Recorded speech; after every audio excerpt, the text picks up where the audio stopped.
So Tyler Perry has a response to the people that have been critical about his movies, referring to them as highbrow Negroes. Yeah, but what? No. You got to drown all of that out, because if you let somebody talk you out of a place that God has put you in, you are going to find yourself in hell. I know for a fact that what I'm doing is exactly what I'm supposed to be doing, because for everyone who is a critic, I have thousands of used to be emails from people saying, this changed my life. Oh my God, you know me. Oh my God, you saw me. How did you know this about my life, my family? So that is what is important. We're talking a large portion of my fans who are disenfranchised, who cannot get in the Volvo and go to therapy on the weekend. So you've got this highbrow Negro who is all up in the air with his nose up looking at everything. And then you got people like where I come from and me who are grinders, who really know what it's like, whose mothers and were caregivers for white kids and were maids. It's like a Katt Williams. A lot of the things that he said, he wanted his next. I ain't saying nothing indirectly. I'm saying your name. I'm surprised he ain't give out Social Security number today. More or less, yeah. Oh, that was cold blood. That's mad I ain't telling the truth, obviously. Some of it is what I've been saying for a while with that whole Dia character. I'm like, don't get me wrong, Tyler Perry has done great things for the black acting community. But my thing is like, man, you can't act out of dress. Him and Tyler Perry can't play a man to save their life. They play good women, and I believe that the best actors should be in the best role. We put too much pressure on Tyler Perry. If you thought Katt Williams' explosive interview was a final nail in the coffin, think again. Tyler Perry won't stay silent while critics take shots. Instead of backing down, is fighting back, standing tall, proving that hate only fuels his fire, is turning negativity into motivation, showing the world he's here to stay.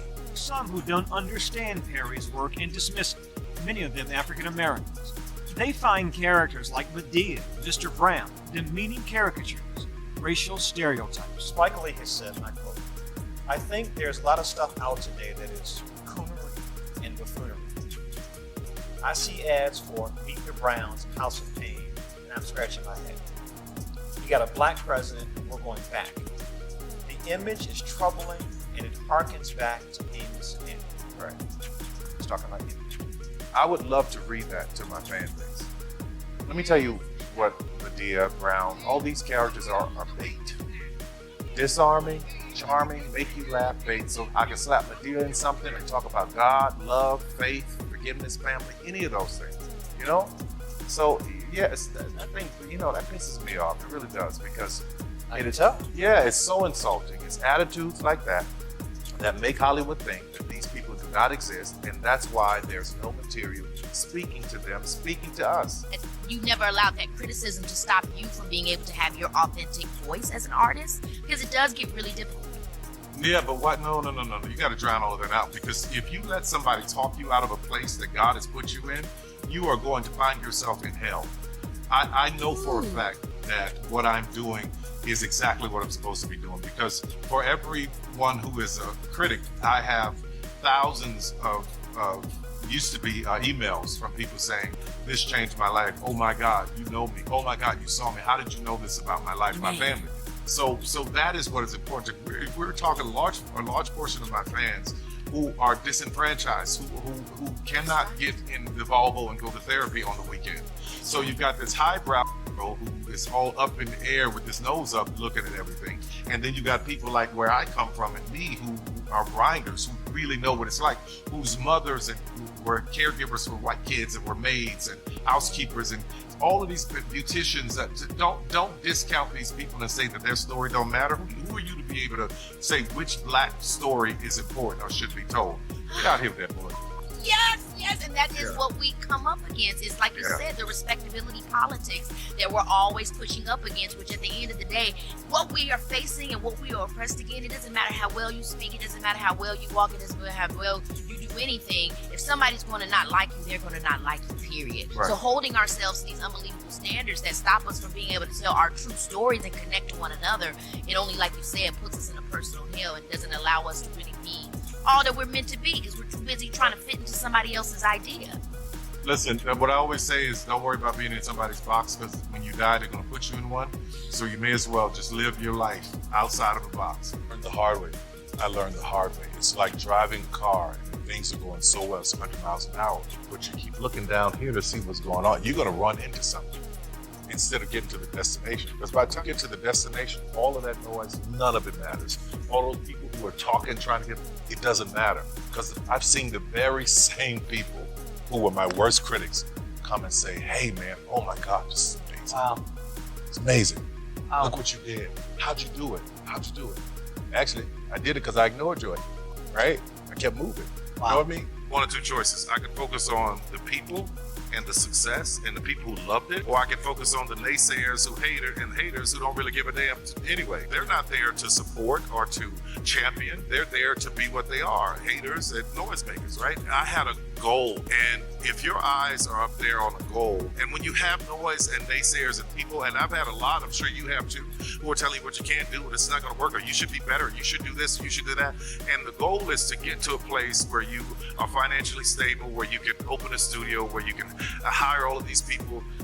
If I had taken my eye off of that for 1 minute to stop to argue with this person, or stop to defend myself with this person, or stop, none of that was something I was willing to do. It's like driving a car at 80 miles an hour. You're looking down at your cell phone, you're gonna run into something. Keep your eye on where you're going. Let people say what they want, that's okay. You don't have to answer to everything. And let me tell you something, the hardest thing to do is to keep your mouth shut when people are saying all kinds of BS about it. Let's take a moment to ask, why does Tyler Perry face so much backlash?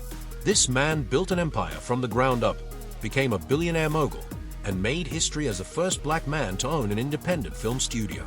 That's no small achievement. Yet, criticism still follows him.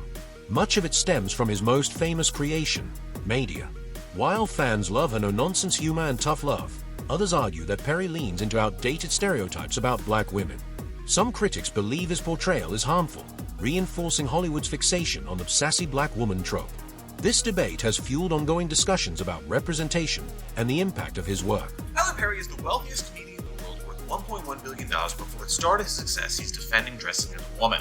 And Tyler Perry created the character of Medea for a theater production in 1999 called I Can Do Bad All By Myself. And 6 years later would take the character to the big screen with the movie The Diary of a Mad Black Woman, which made $51 million on a budget of $5.5 million, but Medea wasn't the main character and was more of a drama over a comedy. And because of that success a year later, Tyler Perry made Medea the star for Medea's Family Reunion, which made $63 million on a budget of $6 million, and since then the Medea movies made $570 million. Movies have gotten a lot of criticism, with one example being director Spike Lee, who finds them offensive to black people, saying they perpetrate stereotypes. Tyler Perry went on the defense against Spike Lee, saying he based the character on his mother and said it's supposed to represent strong black women leading a family. Now the new controversy is people find Medea offensive to transgender people. The transgender activist saying Medea is part of a bigger joke of black people wearing dresses because it's funny. Tyler Perry went on the defense, saying he doesn't think Medea is offensive and too many people are out to cancel everything. Whenever a Tyler Perry movie comes out and you wonder why it's the #1 movie of the week that it's released, and you think it's horrible, it's because people hate watch it. Do you know what hate watch is? Well, let me tell you. So basically, it's when you watch a TV show or a movie that you know you're going to dislike just so you can criticize it. Like you enjoy watching it just to criticize it. And that's what exactly happened with Tyler Perry's recent movie, Mea Culpa. Any chart that you can think of, this movie dominated it, okay? It was at the top. So all these people are saying, oh my God, why does Tyler Perry keep making these dumb movies? It's because you guys watch it. Why doesn't Tyler Perry change the way he writes? Because y'all watch it. I felt the same way about Acrimony. Still trying to figure out how Sis got back on book. So if I was Tyler Perry, I wouldn't change a damn thing. He's making good money for bad movies. Yeah, so Tyler Perry, man, he was talking about, a lot of these people like Oprah, Ja Rule, Akon, who, own schools in other countries. They're trying to do stuff to help the betterment of a country, man. But man, what are you doing to help your people, Tyler? Like, what are you doing, Tyler Perry, besides exploit your people? Making all your shows out to be racist and make the black man look like the fool, right? While these white folks laughing at us. Cookie cutter shows got them compromising their manhood. Man, what are you gonna do for your people, Tyler? Because hey man, you know it's funny how man when these people trying to come up, they telling that hard luck story about how they was touched on and all that stuff, and then when they make it big and got a chance to change lives, man, they dropped the ball. Tyler Perry, man, I'm disappointed in you, man. Tyler Perry, man, you and Oprah, y'all get along because both y'all weird. How did you come up with the idea for Medea? I was watching Eddie Murphy do the clumps. Okay. And I thought, oh, let me try my hand at a female character. And I had just done my old man character, in my first play, and it done really well. Okay. So I said, okay, I'm gonna try a female character. I was only gonna do it one show in Chicago, the Regal Theater, 79th Stony Island. I was scared to death the first time I do it. I didn't rehearse with the costume. I never put the costume on. It was me, Brown, and Cora. We all on stage. They're like, you're not gonna put the costume on? I'm like, no. Day of the show, I put it on, man. I was so crazy uncomfortable. But the audience loved it. Yeah. And when I was just like, really? This debate has raged for years, escalating when Hollywood legend Spike Lee took aim at Perry. Lee has never been a fan of Perry's work and hasn't held back his criticism. In multiple interviews, he's slammed Perry's films as lowbrow, filled with caricatures, and lacking artistic depth, fueling an ongoing clash between the two filmmakers. There is a sense of, in our community, I remember having people come to me, and if I had interviewed the president, they say, oh, that's great, but then we'd look at our numbers. But if I had interviewed Whitney or Oprah, the numbers were much, much bigger. There's a school of thought that says, oh, we're not diversifying our imagery enough in our community yet. There are certain images, whether they be in plays or movies or music, that we flock to, whether we like to admit it or not. I'm wondering, is that just the black middle class saying, oh no, that's not what we want, but a lot of us wanting it?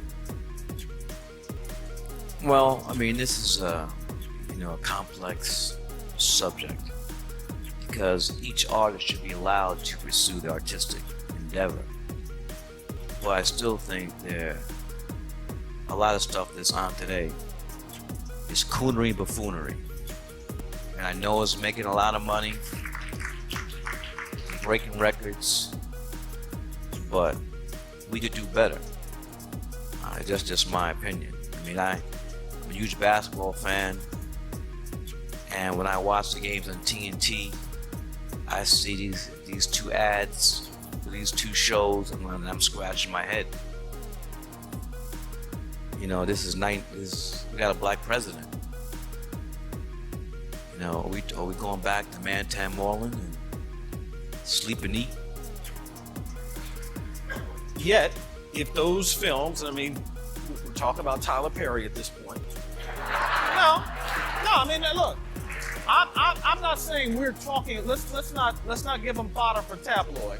I'm not saying we're talking about Tyler Perry, but those are the shows that we're talking about. If we're talking about that, and we look at the numbers that come and see his movies, that view the shows on TBS, my question is that in fact maybe what Black America wants to see? A large part. Look, I hear a lot of no's. Here's the thing, though. A lot of people watching. Here's the thing, though. Because, we've had this discussion back and forth because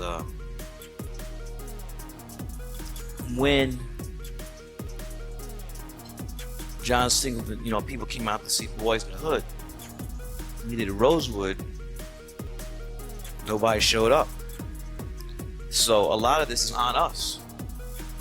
A lot of this is on us. You vote with your pocketbook, your wallet, you vote with your time sitting in front of the idiot box. And the man has a huge audience, and Tyler's very smart. You know what he's done. He started out, with these plays, church buses pull up, packed, and he's parlayed it into bought his own jet. You can buy a jet, you got money. But at the same time, for me, just imagery is trouble.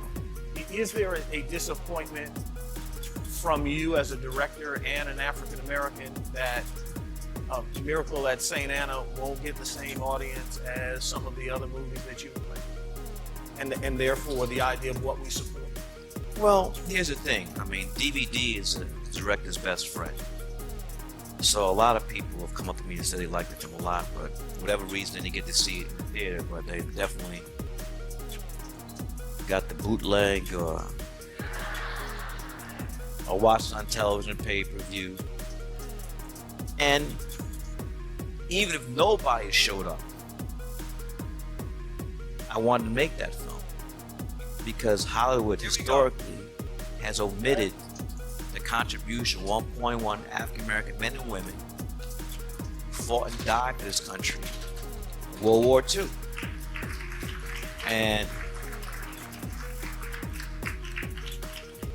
I just got tired of seeing these films again and again and again, which does not give any love to us. The first person to die for this country was a black man, Crispus Attucks. We're not talking, I mean, we're more patriotic than anybody. Tyler Perry didn't stay silent. He fired back, passionately defending his work and its impact on millions, especially within the black community. He called out Spike Lee for gatekeeping black storytelling, accusing him of looking down on films that resonate with everyday people. Perry stood his ground, proving his stories have a powerful, relatable voice. Punch the hell out of you. Say something else. That is my answer to Spike Lee. Go to hell. I'm gonna punch the hell out of you. Say something else. Let me just say this about Spike, anybody else, all the critics, anybody else. You know, it's only black people that do this to each other. I've never seen Jewish people complaining about Seinfeld. I've never seen Italian people complaining about The Sopranos. It's only us as that do this to each other. And I can't fix it. Booker T. Washington and W.E.B. Du Bois did it. You know, Langston Hughes said that Zora Neale Hurston was a new version of the darker. This woman wrote Their Eyes Are Watching God. She spoke from a Southern point of view. Here Langston is in New York with his Harlem slickness, and he couldn't understand it. You know what I'm saying? It's kind of the same thing. I speak from the South. People love it. Why in the hell would I say they're worried about Spike Lee? What's up, y'all? Just got through watching a 60 Minutes interview with Tyler Perry.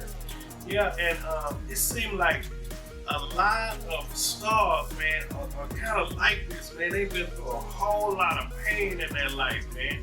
What you think about that, man? Man, the good thing about it is he used that pain to motivate him to get busy and to go to work, man. All of his positive moves he's been making, man. So, I mean, shouts out to Tyler Perry for that, man.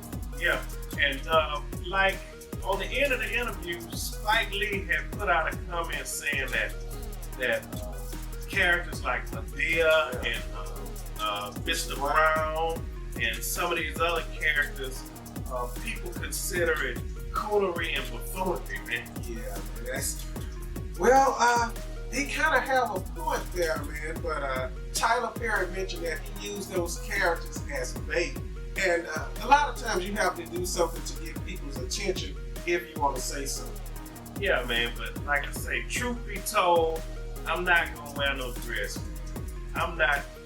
If you have to do all that to go all out, man, I just won't do it. I won't be wearing no dress. And I said a long time ago, you know, with me personally, I kind of take music serious. So I just decided, you know, I won't really do no spoofs, man. You know, I might do like some remixes or something like that, but you're not really gonna find me doing no spoof because that's. I consider the music what I do. That's what I love, and I wanna keep the music pure, man. But as far as Tyler Perry, man, I don't think what Spike Lee said was he's an image for like the whole black race. I don't believe that. I believe that, you know, it's Tyler Perry. Like when he go on to have other successes and have billion-dollar empires and win Oscars and all that stuff, Tyler Perry is going to be synonymous with this. That's, hey, got a point there, man. I really think so too. And man, my daughter, 6-year-old daughter, she think Medea is really a woman. What y'all think about it? If you took the other studios, if you take Warner Brothers, Disney, Paramount, put their backlots together, they don't equal the size of yours. That is tremendous. And listen, you know how we come this morning and say, come on, man, do this. I'm like, okay, and I'm not comfortable with this kind of stuff, but okay, I appreciate it. But yes, it's let me just tell you, it's 5 minutes from downtown. 5 minutes from the airport, no overhead airport traffic. It was a former Army base that was once a Confederate Army base. Now I own it, which is poetic justice in itself. So I'm telling you, man, I got a lot of great team, a lot of people who helped me pull this off. Great people. But the only way I was able to get here is ownership. I never sold anything, never sold a movie, never sold a TV show. I held on to ownership, and that was the path to get here. So I'm hoping that inspires more people to own. One of the most important things that happened is you named the soundstage after Spike Lee, and that is a relationship that hasn't always been the rosiest. But I think a lot of people, when you saw that, you named the soundstage after all of these important Spike Lee, Whoopi Goldberg, Denzel Washington. I think that's such a powerful moment that you guys were able to get past it. And you actually have a soundstage named after him. Tell me about what the symbolism behind that meant to you. Well, listen, I don't care if you got beef with somebody. That is what it is. But the truth is, you cannot deny what he's done in the film industry and how he's been on the forefront to help me and everybody else get to the place where we are. So, Spike called me a few years ago, man. He came to my house in Atlanta. We sat down, we had a great conversation. And the beauty is, that's what I'm hoping that people will understand. Like when Oprah and I worked together, it was a huge moment. With this moment of me and Spike is a huge moment. So I'm hoping that we as people start to come together and understand that, hey, everything's all right. Everything's cool. You can have your opinion, I can have mine, but we all are going in the same direction. So I just wanted to honor him for what he's done, man. Even after Perry addressed the criticism, Spike Lee refused to back down. He repeatedly took fresh shots in later interviews, doubling down on his disdain. It became clear this wasn't just a passing disagreement. It was a full-blown, long-running feud that highlighted a deep divide over black storytelling in Hollywood. You have been critical of black film and the production value of some black productions because you believe it's stereotypical. And you strive not to do that. What you call prototypes rather than stereotypes. Why are you so? Well, number one, I'm a student of cinema. I live and breathe cinema. I'm a professor of film at New York University for the past 15 years at graduate film school where I finished after I finished in Morehouse. I'm artistic director of the school. And I know the damage that the dehumanization and the degradation, not just black people, but people of color, women, Native Americans, Hispanic, and all the damage that's been done through the imagery throughout the history of television and movies. It's simple. So I'm going to ask you, do you think you've been critical of Tyler Perry? Do you think Tyler Perry, are you lumping him? I think of everything I need to say about Tyler Perry has been said. The man's a brilliant businessman. He's doing what he does. God bless him. What do you mean by God bless him? May God bless him. He told me to go to hell. I say, God bless him. He told me to go straight to hell. That's even different. God bless him. Well, this is the perfect transition then for what we were talking about earlier before you got here, about there was a lot made of the, and I know you may say, or a lot of people would say they don't want to get into it, but it's a perfect transition with some of the things that you said about Tyler Perry, because a lot of people would say, well, Tyler Perry is someone who is opening doors potentially for opportunities that Hollywood would normally pass on, and you were pretty tough on Tyler Perry. My man. Three my man. Three my man? I'm in trouble. My man. I've never ever said that Tyler Perry was not a great businessman. I've never ever said that Tyler Perry did not provide many jobs for people of color. And in fact, me and Tyler Perry are cool. So there's no beef between us. It's, supposed beef between us. Him and I were together. There's no absolutely static or ill feelings between me and Tyler Perry. You just took exception. I think the quote was, you took exception with the content of some of these films. Yes, but I made that statement like almost 5 years ago. But here's the thing, Spike, and I take exception with his show that he does on the radio. And we might get on the radio and talk about it. We might get on the radio and talk about Cypher, but we're all cool, and there's a mutual respect. I think because you're Spike Lee, and because your brand, the Spike Lee brand, the 40 Acres and a Mule brand, has been synonymous with social commentary through film, right? Or taking issue with someone who's doing buffoonery and coonery. I think that when you come out and speak, it's automatically assumed that you're taking exception to someone when you're really just providing your opinion. Well, when I do say stuff like that, I always say I'm not speaking on behalf of anybody or myself. I never, ever, ever said I'm speaking on behalf of 45 million African Americans. I say, this is my opinion, and my opinion alone. As if the feud with Spike Lee wasn't enough, Tyler Perry recently found himself caught up in another controversy, Didis while Hollywood parties. With Didis' legal troubles spiraling into a full-blown scandal, the internet began scrutinizing past attendees, and Perry's name was suddenly thrown into the mix. Rumors swirled that he had been a frequent guest at Didis' secret late-night events. But Perry shut it down fast. He made it crystal clear that he had no connection to that lifestyle and refused to let his name be dragged into the chaos. Rumor that have been going on about my relationship status. Let me make it clear to you all. I'm not gay. For those of you spreading rumor Jalla Kelly because you find out I'm gay, that's a big lie. Because I saw you at a Diddy party, Tyler. And you were having a glorious time.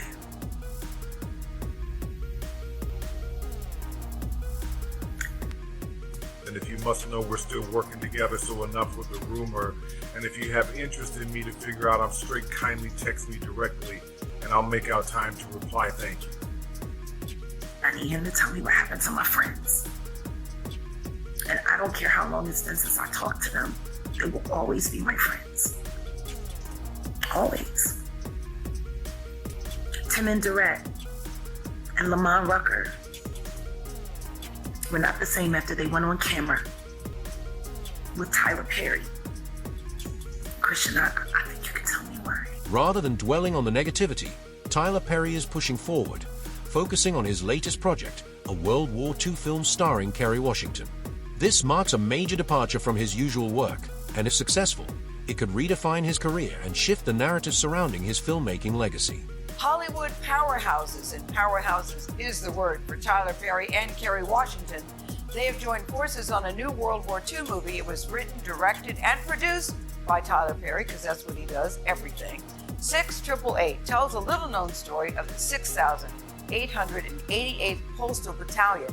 This was the only Women's Army Corps unit of color to be stationed in Europe during World War II. Washington plays Charity Adams. She was the highest-ranking black female officer during the war. We caught up with both of them at Joint Base Meyer-Henderson Hall near Washington, D.C. They shared with us why it's so important for them to showcase this chapter in our country's history. They did not send us because they thought we could do it. We are here because they are sure we cannot. The women of the 6888 Central Postal Directory Battalion were sent to Europe during World War II to complete a nearly impossible mission: deliver a backlog of roughly 17 million pieces of mail to U.S. soldiers and their families back home. At one point in the movie, she says, "This isn't about mail, this is about giving people hope." Yeah. That's the thing that gave me goosebumps when I heard it, because to be honest, I hadn't thought about it this way. And she came up with this. She came up with this. If there's no mail, there's low morale. When there is no mail, there is low morale. Low morale. That was her. The her actor Kerry Washington is talking about is Major Charity Adams, the real-life commanding officer of the 6888. Major Adams' unit was given 6 months to deliver the often mislabeled mail. They did it in 90 days. Why did you think that Kerry Washington was the one to play that particular role? Because she's loud. No, thank you. The first time that Tyler Perry met my mom, Yep. who, you know my mom is very elegant, Very elegant. gracious, stoic. He said, "You are so lovely. What happened to your child? She has no inside voice." at all. So I thought I knew she could command the room, but I also knew that as an actor, she hadn't had those opportunities to show all the range. So I thought, let's show the world that there's something so different here from you. I know they know Olivia Pope, I got it, but when we're done, they're gonna see no one but Charity Adams. From the time she literally comes into focus on the screen, you go, whoa, that's somebody we need to follow. You have to stand up straight.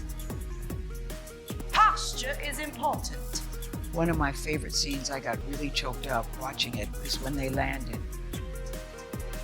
And the way they marched, and the pride in which they marched, and the way the people were looking at them. You called Debbie Allen for that scene. I did, because when I saw the historic footage. This really happened, yes. Yeah, when I saw the historic footage, I was blown away that every arm swing, every shoe, every from heel to toe was perfect. And I'm like, Tyler, you need a choreographer. You need a dancer who understands 1, 2, 3, 1, 2, 3. Did you say that to yourself, Tyler? I did. I told him, no, I said something else. Did you but talk to Tyler Perry? I said something else, but I can't say it yet. So I called Debbie, and having her, she immediately got it. I got it. And that's right there. She was the real Charity Adams Yeah. behind the scenes. 1,000%. 1,000%. She walked around that floor. I said left. What are you doing? You're on the wrong foot. Practice staying at attention. No movement back there. I see you. Don't understand. I remember one time a girl put her salute up a little bit late, and Debbie said, "You are late. You are a half hour late." I said, "We haven't been here We 10 just got here minutes." 10 minutes. Debbie, what are you doing? Wow. Half hour She late. said it out loud in front Oh, of Debbie, on the bullhorn. Debbie's old school training. She said, "Don't make me look bad." Yes. So I would get behind her and say, "You want pain?" That's right. Well, main cause. Fighting his way stuff. But here's the big question. Will this project finally earn Tyler Perry the respect he deserves, or will critics find another reason to tear him down? Can he break free from controversy, or is he destined to remain a Hollywood lightning rod? Let us know your thoughts in the comments. And if you enjoyed this video, don't forget to subscribe so you never miss an update. Until next time, fam, keep it real.